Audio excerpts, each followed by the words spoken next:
everyone. I'm Lavi Sengar, Flutter developer and tutor at TechTech. So, in today's session, we are going to learn about how you can use the database or how you can store your data onto the local storage while using the different kind of databases in the Flutter itself. So, let's start with it. So, आज हम क्या पढ़ने वाले हैं वो topics के बारे में हम डिस्कस करते हैं. Why local storage? क्यों हमें ज़रूरत पड़ी लोकली किसी भी डेटा को सेव करने के लिए. सिंपल की वैल्यू स्टोरेज. की वैल्यू पेयर्स में हम हमारे डेटाबेस में हमारे लोकली स्टोर करके रखेंगे.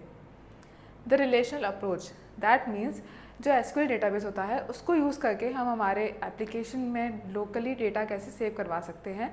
सारा एप्लीकेशन का डेटा हमारे डिवाइस के अंदर वो हम इसमें देखने वाले हैं. The modern no SQL approach, that means कि नो एसक्यूएल दैट मीन्स जो बहुत फास्ट है, जिसमें टेबल्स का ज़्यादा यूज़ नहीं होता, डेटाबेस रिलेशन डेटाबेसेस का ज़्यादा यूज़ नहीं होता, उस अप्रोच को यूज़ करके हम कैसे हमारे लोकली में डेटा सेव करवा सकते हैं. विच वन टू चूज़, एक कंपैरिजन रहेगा तीनों के अंदर, key value pairs, SQL database and no SQL database.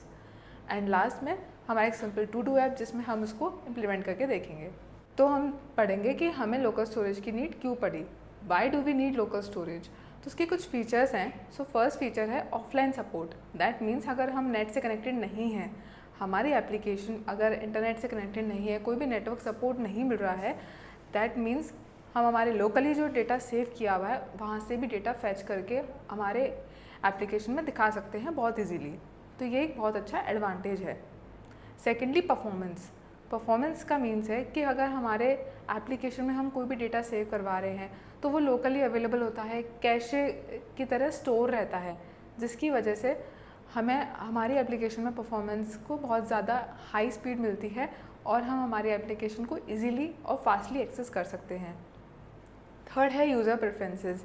जो भी हमारे एप्लीकेशन में सेटिंग्स यूज़र ने सेव करी है डिवाइस के लिए या फिर एप्लीकेशन के अंदर ही, वो भी लोकली सेव हो सकती है और हम उनको एक्सेस कर सकते हैं. वो चेंज नहीं होती है. फॉर एग्जांपल कि अगर आप स्प्लैश स्क्रीन पे हो, आपने लॉगिन करा किसी एप्लीकेशन में, और अगर वो बहुत कोई नॉर्मल एप्लीकेशन है, कोई बैंकिंग या फाइनेंस एप्लीकेशन नहीं है, तो यूजुअली क्या होता है कि आप जब वापस आते हो उस एप्लीकेशन पे तो वो आपको लॉगिन मिलती है, आपको बार बार लॉगिन करने की नीड नहीं पड़ती है.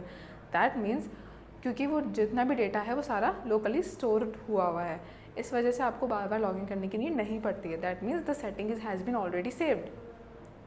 फोर्थ हमारा है रिड्यूसिंग एपीआई कॉल्स. तो जो भी हम एपीआई कॉल कर रहे हैं, अगर हम एप्लीकेशन में बार बार एपीआई कॉल करेंगे जहाँ पे नीड नहीं है उस एपीआई कॉल की, एक बार हो गया काफ़ी है, देन उसकी नीड नहीं है, तो उसको भी रिडक्शन में डाल देता है लोकल स्टोरेज का यूज़.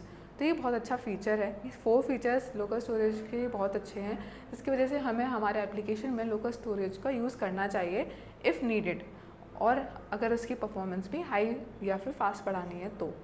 नेक्स्ट है हमारा सिंपल की वैल्यू डेटा, शेयर प्रेफरेंसेस. तो हमारा फर्स्ट मेथड हुआ शेयर प्रेफरेंसेस. इसको भी यूज़ करना बहुत इजी होता है. इसमें की वैल्यू पेयर के थ्रू हमारे एप्लीकेशन का डेटा लोकली सेव होता है. दैट मीन्स कि अगर कोई भी हमें डेटा स्टोर करना है तो एक की वैल्यू फॉर्मेट में रहेगा. जैसे जो हमने लास्ट जो हमारा सेशन था जिसमें हमने एपीआई कॉल्स के बारे में पढ़ा था, जहाँ पे जेसन में की वैल्यू पेयर थी, तो इसी तरीके से शेयर प्रेफरेंसेस में भी की वैल्यू पेयर में डेटा सेव किया जाता है. इसका एग्जांपल है कि अगर हमें हमारे फ़ोन के कॉन्टैक्ट लिस्ट को सेव करना है तो कैसे होगा. यूज़र नेम इस डार्क मोड देना है या नहीं देना है वो हमारे ऊपर है. मतलब उस पर्टिकुलर कॉन्टैक्ट का डार्क मोड ऑन रहेगा या फिर फॉल्स रहेगा, वो हमने सेव करवा दिया किसमें, की वैल्यू पेयर में. तो that is a key and that is a value. That is a key, that means counter, and value is 42. Favourite colour is key and blue is value. इस तरीके से पूरा हमारा डेटा सेव हुआ. इसका use case क्या है. Saving अ users theme choice, मतलब उसको थीम कौन सी रखनी थी, डार्क, तो उसने वैसे अपनी चॉइस के हिसाब से सेव कर दिया. स्टोरिंग अ बूलियन फ्लैग, एक बूलियन फ्लैग भी स्टोर करके रखा कि वो लॉग्ड इन है या नहीं है, ये भी हम स्टोर करके रख सकते हैं. यूज़र नेम और टोकन, तो बेसिकली जब हम लॉगिन करते हैं तो हमारा यूज़र नेम या फिर टोकन भी सेव करके रख सकते हैं, जो हमारे पूरे एप्लीकेशन में एक्सेसिबल रहता है और हमें हेल्प भी मिलती है. बार बार लॉगिन लॉगआउट से थोड़ा सा उससे हम बच जाते हैं. अगर हमारी एप्लीकेशन बिल्कुल नॉर्मल है, कोई भी ज़्यादा हाई प्रिविलेज एप्लीकेशन नहीं है, लाइक अ फाइनेंस ऐप्स या बैंकिंग ऐप्स जो होती हैं वैसे. Data type supported, int, double, Boolean, string, list, ये सारे डेटा टाइप सपोर्टेड हैं, आप सेव करवा सकते हो। इवन आप पूरा ऑब्जेक्ट भी सेव करवा के रख सकते हो शेयर प्रेफरेंसेस के थ्रू। कॉम्प्लेक्स स्ट्रक्चर डेटा को अवॉइड करना होता है, क्योंकि अगर ज़्यादा कॉम्प्लेक्स स्ट्रक्चर डेटा होता है तो ज़्यादा एरर्स के, ज़्यादा कॉम्प्लिकेशंस के चांसेस हो जाते हैं जो सही नहीं रहते हैं। तो हम एग्जाम्पल से समझते हैं या फिर इसका यूज़ केस कि शेयर प्रेफरेंसेस कैसे यूज़ किया जाता है। सबसे पहले pubspec.yaml वाली फाइल में डिपेंडेंसीज में शेयर प्रेफरेंसेस ऐड करना है। Next, save and read data के लिए हमें इसका फंक्शन क्रिएट करना पड़ता है। दैट मीन्स कि एक बार सेव नेम का फंक्शन क्रिएट होगा share preferences dot get instance, जो इसका इंस्टेंस लेगा इसकी ही क्लास में से, और उसको सेट स्ट्रिंग यूज़र नेम में जो भी हम नेम देंगे वो सेट कर देगा। सेकेंडली, लोड में भी यही होगा। तो जहाँ पर भी हमें अब इसको यूज़ करना होगा वहाँ पे शेयर प्रेफरेंसेस का इंस्टेंस लेकर के मान लीजिए कि क्या लाइन बनेगी, final preference equals to share preferences dot get instance preference dot, अगर सेट करवाना है दैट मीन्स सेव करवाना है तो सेव करवा देंगे, डॉट सेव नेम, और हमारी की वैल्यू इसमें पास कर देंगे। अगर लोड करवाना है तो directly preference dot load name, और लोड करवा देंगे उस वैल्यू की, उस की वैल्यू को। तो ये सारा सब कुछ हमारा रहता है शेयर प्रेफरेंसेस के अंदर, और ये ऐसे ही वर्क करता है। शेयर प्रेफरेंसेस को डिफरेंट फॉर्मेट्स में भी यूज़ किया जाता है, मतलब डिफरेंट फॉर्म्स में यूज़ किया जाता है। जैसे एपीआई के टाइम पे टोकन को सेव करवाने के लिए, या फिर हमारी यूज़र आईडी को सेव करवाने के लिए यूज़र फुल डिटेल्स की एपीआई में, जब भी एप्लीकेशन में हमारा डेटा आ जाता है। हो सकता है शेयर प्रेफरेंसेस को हम किसी और पर्टिकुलर यूज़ के लिए भी सेव करवा रहे हैं हमारी एप्लीकेशन के अंदर ही। नेक्स्ट हमारा है SQFlite, that means local SQL database. जैसे कि हम SQFlite हमने पढ़ा है MySQL या फिर सुना होगा बैकएंड में यूज़ होता है, ऐसे ही SQFlite का पैकेज है जो हम फ्लटर में यूज़ करते हैं। SQFlite का मीनिंग क्या है? Power of, it brings the power to full SQLite database. तो एक पूरा SQLite डेटाबेस हमारे एप्लीकेशन के अंदर ही क्रिएट कर देता है। सेकेंडली, बहुत ज़्यादा वाइडली यूज डिप्लॉयड डेटाबेस है, मतलब बहुत जगह काम आता है, बैकएंड में भी बहुत ज़्यादा यूज़ होता है, दैट इज़ MySQL या फिर SQL, और हम फ्लटर में भी यूज़ कर सकते हैं लोकली हमारे डेटा को सेव करवाने के लिए। रिलेशनल डेटाबेस है, दैट मीन्स टेबल्स की फॉर्म में स्टोर होता है, एक प्री डिफाइंड उसमें वैल्यूज़ होती हैं, प्री डिफाइंड उसमें कीज़ होती हैं, और उसमें हम सेव करवा के रखते हैं। स्कीमा होता है इसके अंदर, that means column and data types के अकॉर्डिंग, एक कॉलम रहेंगे उन डेटा टाइप्स रहेगा उन कॉलम का, तो एक पूरा स्कीमा रहता है इसके लिए। यूज़र जैसे टेबल है उसके अंदर हमारे क्या कॉलम्स होंगे, ID, user name, email and created at, और इसकी इंटीजर, टेक्स्ट, डेटा टाइम, ये सब हमारे क्या हैं, उसके डेटा टाइप्स हैं। सेम फॉर ऑर्डर्स, एक ऑर्डर्स टेबल है उसके लिए, एंड ऑर्डर आइटम टेबल है उसके लिए। तो सेम फॉर्मेट इन सब के लिए हम यूज़ कर रहे हैं जो डिफरेंट स्कीमास को स्टोर करके रखता है। नेक्स्ट हमारा है SQFlite का वर्क फ्लो, कि हम इसको कैसे यूज़ करते हैं।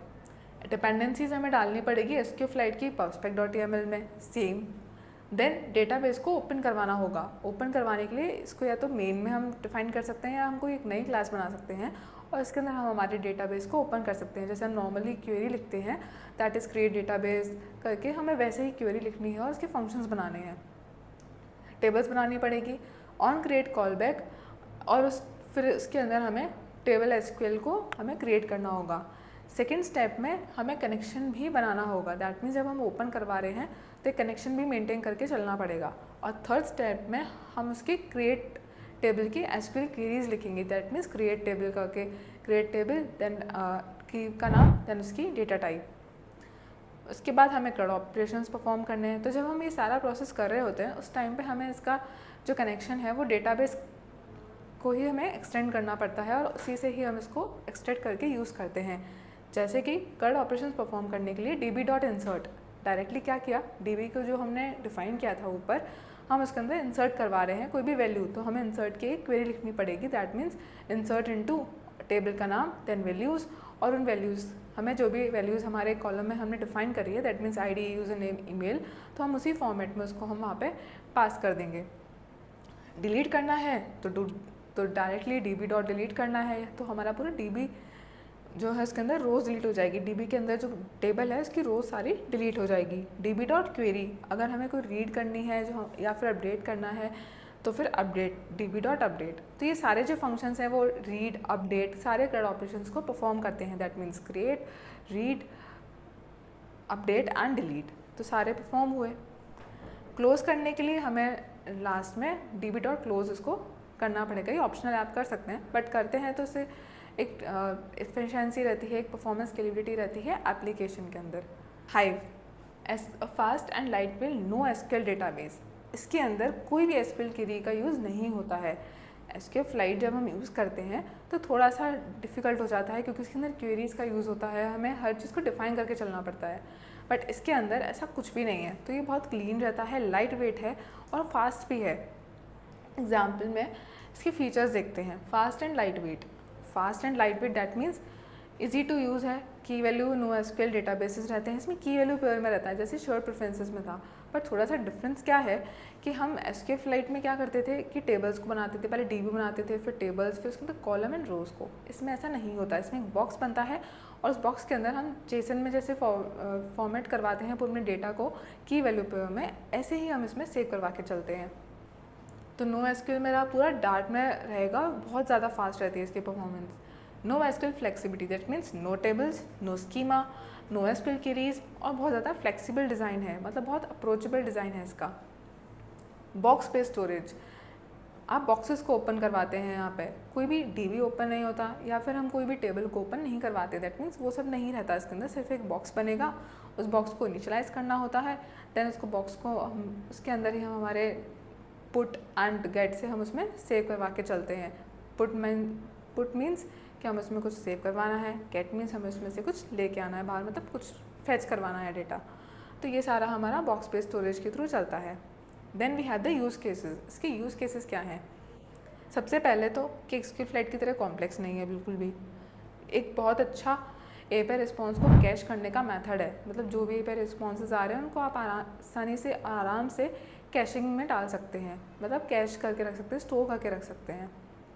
Ideal for projects that are very need high performance. जिस प्रोजेक्ट में हाई परफॉर्मेंस चाहिए वहाँ पे आप हाइव को यूज़ कर सकते हैं, बिकॉज बहुत ज़्यादा लाइट वेट होता है और फास्ट होता है, तो उससे परफॉर्मेंस पे इतना इम्पैक्ट नहीं पड़ता है एप्लीकेशन की।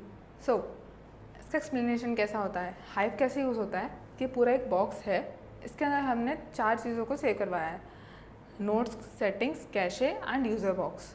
तो क्या हुआ कि नोट्स बॉक्स जो है उसमें हमने कोई भी अगर हमारे नोट्स लिखे हैं टू डू ऐप के अंदर, तो वो सारे नोट्स बॉक्स के अंदर सेव हो जाएंगे। दैट मीन्स रीड करवाना है, पुट करवाना है, जो भी करवाना है वो इसके अंदर रहेगा।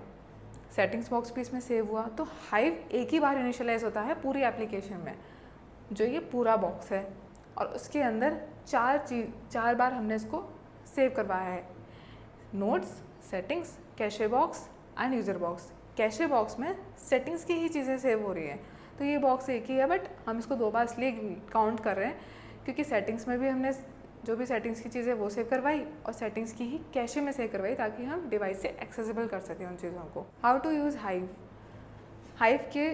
हाइव को भी सेम वैसे ही यूज़ कर सकते हैं जैसे हम हमारे बाकी दोनों मेथड्स को यूज़ कर रहे थे। pubspec.yaml में डिपेंडेंसीज ऐड करी, हाइव फ्लटर। डेव डिपेंडेंसीज भी ऐड करनी पड़ती है, build runner and hive generator. इसमें क्या होता है, अगर हम ये डिपेंडेंसीज ऐड करते हैं तो हमें सबसे पहले कमांड देनी पड़ती है। जब भी हम कोई मॉडल बना रहे हैं तो उस मॉडल को हमें एक जेसन सीरियलाइजेबल फॉर्मेट में कन्वर्ट करके चलना पड़ता है, और उसका एक अडेप्टर बनता है जो हाइव के लिए यूजेबल होता है। जब हम हमारे पूरे लिस्ट को या फिर डेटा को सेव करवा रहे हैं उस टाइम पे इसका यूज़ आता है। Save and read data. अब हाइव में ही सेव कैसे होता है और रीड कैसे होता है, तो जैसे मैंने बताया था पहले हमें इनिट करना पड़ेगा हाइव को, hide.init flutter। देन बॉक्स में अवेट hide.open बॉक्स, इसका बॉक्स ओपन करवा दिया, सेव करवाया box.put। पुट के अंदर जो भी हमारी की थी वो और उसकी वैल्यू हमने सेव करवा दी। नेक्स्ट हमें जब उसको गेट करवाना था तो हमने इसको प्रिंट करवा दिया box.get, और डायरेक्टली उसकी वैल्यू सेम जैसे शॉर्ट प्रेफरेंसेस में करा था। दोनों में क्या डिफरेंस है कि उसमें बॉक्स का यूज़ नहीं होता, इसमें हमें बॉक्स का यूज़ करना पड़ता है। तो ऑलमोस्ट सेम सा मेथड है दोनों के अंदर। हमने वहाँ पे इंस्टेंस लिया था, यहाँ पे हमने हाइव ले लिया। Comparison of databases. अब इन तीनों का कंपैरिजन देखते हैं। फीचर्स क्या क्या हैं? Data type, use case, complexity, performance and best for. Share preferences simple की वैल्यू में सेव करता है डेटा टाइप को। एसक्यूएल फ्लाइट रिलेशनल है, टेबल्स एंड स्कीमा में सेव करके चलता है। हाइव की वैल्यू डार्ट ऑब्जेक्ट्स की तरह ही सेव करता है, जैसे डार्ट ऑब्जेक्ट्स हम बनाते हैं। Use cases, settings, flags and tokens. Settings, flags हो गए कोई इज लॉग्ड इन, टोकन्स उसको यूज़ करने के लिए काम आता है। लार्ज स्ट्रक्चर्ड डेटा, SQLite में हम लार्ज और स्ट्रक्चर्ड डेटा को यूज़ कर सकते हैं, उसको सेव कर सकते हैं, उसके लिए बहुत अच्छा एफिशिएंट टूल है। Caching fast access to objects, Hive caching और फास्ट एक्सेस टू ऑब्जेक्ट्स के लिए ही यूज़ आता है। कैश करके रख सकते हैं और बहुत जल्दी अगर एक्सेस करवाना है किसी भी ऑब्जेक्ट का, उसके लिए हम हाइव यूज़ करते हैं। कॉम्प्लेक्सिटी, शेयर प्रेफरेंसेस की वेरी इजी है, कोई ज़्यादा कॉम्प्लेक्स नहीं है, बहुत इजी है। कोई बॉक्स नहीं बनाना, कोई टेबल नहीं बनाना। हार्ड है, SQLite की लिटिल हार्ड है क्योंकि इसमें SQL का यूज़ होता है। हाइव के अंदर मीडियम है, इनिशियल सेटअप थोड़ा सा रहता है कि थोड़ा सा इनिट करना पड़ता है, उसके बाद जनरेट करना पड़ता है अडेप्टर को, बट यूज़ करना is little easy.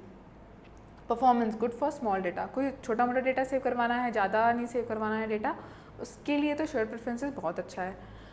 Good but overhead of SQL, अच्छा है बट SQL क्वेरीज ज़्यादा है तो उसमें हमारी मिस्टेक्स की नीड ज़्यादा रह जाती है, या हमें ज़्यादा हो सकता है कि हम उसमें एरर्स भी छोड़ दें। हाइव एक्सीलेंट है क्योंकि प्योरली डार्ट में ही होता है इसका कन्वर्जन, और प्योरली डार्ट में ही वैल्यूज सेव हो जाती हैं। बेस्ट फॉर थीम चॉइस, जैसे थीम करवाना है या फिर कोई नॉर्मल सेटिंग करवानी है एप्लीकेशन की, या फिर टोकन सेव करवा के चलना है, तो शेयर प्रेफरेंसेस इट्स गुड। आप normal small application, small to medium applications में यूज़ कर सकते हैं। Complex e commerce app, SQLite थोड़ा सा कॉम्प्लेक्स होता है, ई कॉमर्स एप्लीकेशन में यूज़ कर सकते हैं, थोड़ा सा कॉम्प्लेक्सिटी हो जाएगी बट उसमें थोड़ा सा ईजी रहेगा क्योंकि हम वहाँ पे पूरा डेटा सेव करवा रहे हैं, एडिट पोर्ट डिलीट ये सब सेव करवा रहे हैं ई कॉमर्स एप्लीकेशंस में। हाइव हाई परफॉर्मेंस ऐप्स में बहुत अच्छा रहता है, किसी ऐप की अगर बहुत ज़्यादा परफॉर्मेंस देनी है, स्केलेबिलिटी है बहुत ज़्यादा, तो हम वहाँ पे इसको यूज़ कर सकते हैं। अब हम देखेंगे कि हमने सब में क्या सीखा। दैट मीन्स हमने हाइव का यूज़ सीखा, SQLite का एंड शेयर प्रेफरेंसेस का यूज़ सीखा। तो जो हमने लास्ट में API बनाई थी लास्ट क्लास में, और उसका कॉलिंग जो सीखा था, उसी में हम सारे डेटा को डिफरेंट टाइप्स ऑफ स्टोरेज में सेव करके रखेंगे। Thank you for watching, and if you have any doubts, any queries, please comment in the comment section, and in what we'll be learning in the next session. We'll be learning about basic of Git, GitHubs, commands, version controlling, and the branching and merging in Git itself.